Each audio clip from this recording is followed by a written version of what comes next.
मान ली प्रेम ने अनुपमा की ये बात, तू चोरी कर, डाका कर, षड्यंत्र कर, जो करना है कर, मगर मुझे नहीं हरा पाएगा। और शुरुआत कर दी राही से।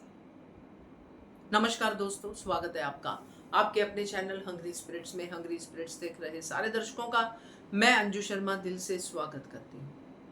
तो प्रेम और अनुपमा के बीच में जो बातचीत हुई, उसमें एक डायलॉग जो अनुपमा बोलती है एंड में, ललकार से पहले, कि तुझे जो करना है कर प्रेम, जिस लेवल पे गिरना है गिर प्रेम, मगर तू इस अनुपमा जोशी को हरा नहीं पाएगा। कुकिंग में भी मैं तेरी मां हूं।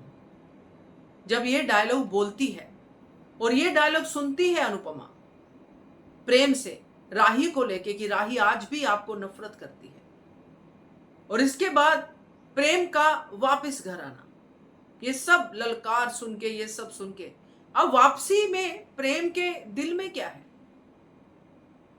और प्रेम का अगला एक्शन क्या है, ये दोनों चीजें कनेक्टेड हैं दोस्तों। चर्चा करते हैं। पहले वही निवेदन, जिन्होंने अभी तक चैनल को सब्सक्राइब नहीं किया है कर लीजिए, साथ में दोस्तों बेल आइकॉन दबाइएगा ताकि आपको हमारे वीडियोस के नोटिफिकेशन मिलते रहें। प्रेम ने अनुपमा की कुछ बातें तो उसके कहने से पहले ही मान ली थी, जैसे कि ठगी करना, कॉन्ट्रैक्ट छीनना, चोरी करना, फॉर्म और डायरी चोरी करना। अब बाकी क्या है? कॉन्स्पिरेसी, षड्यंत्र, अनुपमा की कमजोरियों पे हमला।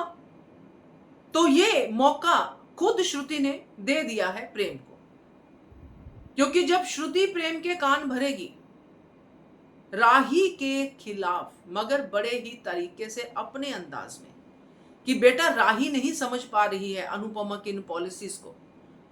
वो मुझे बोल रही है कि मैं रास्ते से हट जाऊं, मैं तुम्हें सपोर्ट ना करूं। राही मुझे बोल रही है और ये राही गलत कर रही है, उसको अभी तेरे साथ खड़े होना चाहिए, मुझे नहीं हटाना चाहिए। तू राही को समझा बेटा, क्योंकि श्रुति का अल्टीमेट टारगेट है अनुपमा जोशी की बर्बादी, जो वो प्रेम के थ्रू करवा रही है। यहां पर वो प्रेम को जो पहले करती आई है वैसा ही करने को कहेगी कि मैं तेरे साथ हूं हर षड्यंत्र में, क्योंकि अनुपमा को सामने से हम नहीं हरा सकते। हम अनुपमा को किसी कॉन्स्पिरेसी षड्यंत्र में ही हरा सकते हैं, जैसे पोचिंग और ये वो सब कर रही थी, अपनी चीजों को जस्टिफाई भी साथ में करती है। तो प्रेम को यहां पे ये याद आएगा अनुपमा का डायलॉग,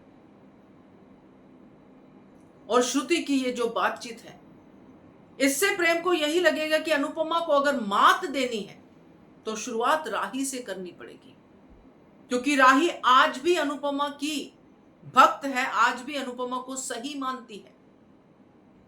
वाइफ मेरी है मगर सही मां को मानती है।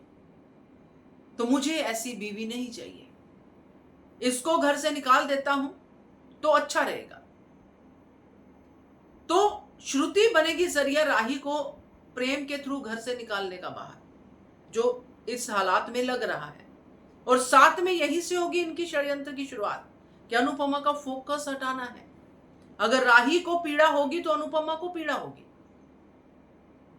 मगर यहां पे राही को पीड़ा होगी, अनुपमा को पीड़ा होगी, साथ में इनकी जोड़ी भी तो बनेगी। शायद ये प्रेम नहीं सोच पा रहा, मगर श्रुति को अपने पे इतना कॉन्फिडेंस है कि एक बार फिर से मैं तोड़ दूंगी जोड़ी, ये आदू तो मेरी ही बात मानती है। तो ये सारा कुछ चल रहा है श्रुति के दिमाग में, और प्रेम पूरी तरह से श्रुति के बस में है, क्योंकि आज की तारीख में जो राही ने श्रुति को कहा, अब राही भी श्रुति के रास्ते का रोड़ा है, इसलिए श्रुति ने राही को प्रेम के जरिए घर से बाहर निकलवा दिया है। ये अब आप देखेंगे, इस तरह से ये सीन होगा। क्या कहते हो आप? कमेंट कीजिएगा। देखते रहिए channel hungry spirits. Subscribe to our channel by clicking the subscribe button. Click the bell button and enjoy the latest uploads from our channel.